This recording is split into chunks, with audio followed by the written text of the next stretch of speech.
ములుగు జిల్లా కలెక్టర్ ములుగు జిల్లా యంత్రాంగం ఆధ్వర్యంలో 3 రోజులు ఉచిత మెగా క్యాన్సర్ వైద్య శిబిరం సామాజిక వైద్యశాల ఏటూరు నాగరం నందు నిర్వహించారు।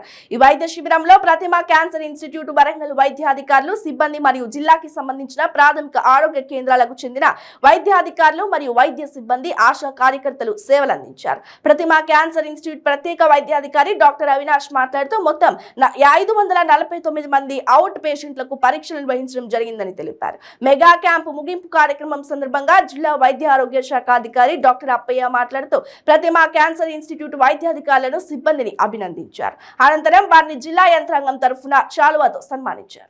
ముందుగా టీవీ ఛానల్ ప్రేక్షకులకు, నియోజకవర్గ ప్రజలకు, అధికారులకు, అనధికారులకు, యువతకు ఆరోగ్య శాఖ తరఫున శుభాభివందనలు తెలుపుతూ, మనందరికీ తెలుసు గత 10 సంవత్సరాల నుండి ప్రభుత్వం ఆరోగ్య అభివృద్ధి కొరకు ఆరోగ్య సేవల పరంగా, ఇన్ఫ్రాస్ట్రక్చర్ పరంగా, మెడిసిన్ సప్లై పరంగా ఎంత శ్రద్ధ తీసుకుంటుందో, అయినప్పటికీ క్యాన్సర్కు సంబంధించి నిర్ధారణలో ప్రజలకు అవగాహన లోపం ఉండడం వల్ల, లేదు వాళ్ళంతటా వాళ్ళ ఆర్థిక పరంగా కూడా ఇబ్బంది ఉండడం వల్ల ముందుకు రాని సందర్భంలో మన ప్రతిమ క్యాన్సర్ ఇన్స్టిట్యూట్ వాళ్ళు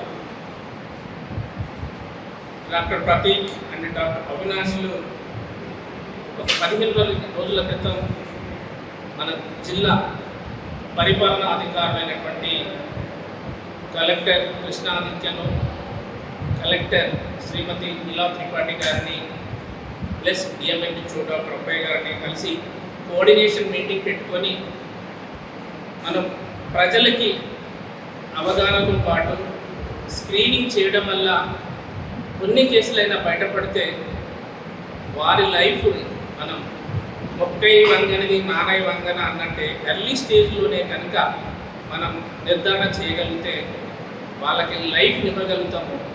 ప్రస్తుతము ప్రతిమ ఇన్స్టిట్యూట్ వాళ్ళు అవగాహన మేరకు 4th స్టేజ్ 3rd స్టేజ్లో రావడం వల్ల సర్జరీస్ చేస్తున్నదే తప్ప 5 నుండి 7 సంవత్సరాల లైఫ్ని ఇవ్వగలుగుతున్నాము।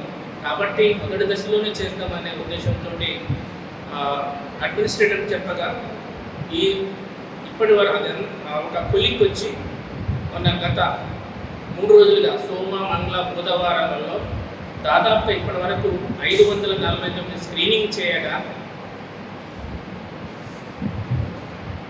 164 మెమోగ్రాములు చేయడం జరిగింది। అంటే బ్రెస్ట్ క్యాన్సర్ సంబంధించి నిర్ధారణ పరీక్షలు, అలానే గర్భాశయ నిర్ధారణ పరీక్షలు 145, దాన్ని పాప్ స్మియర్ అంటాము। అలానే ఎఫ్ఎన్ఏసి అంటే గడ్డలకు ఎక్కడైనా గడ్డ ఉంటే శరీరం పైన క్యాన్సర్ అనేది ఎక్కడైనా రావచ్చు, శరీరం పైన గడ్డ రూపంలో రావచ్చు, ఊపిరితిత్తుల్లో రావచ్చు, మెదడులో రావచ్చు।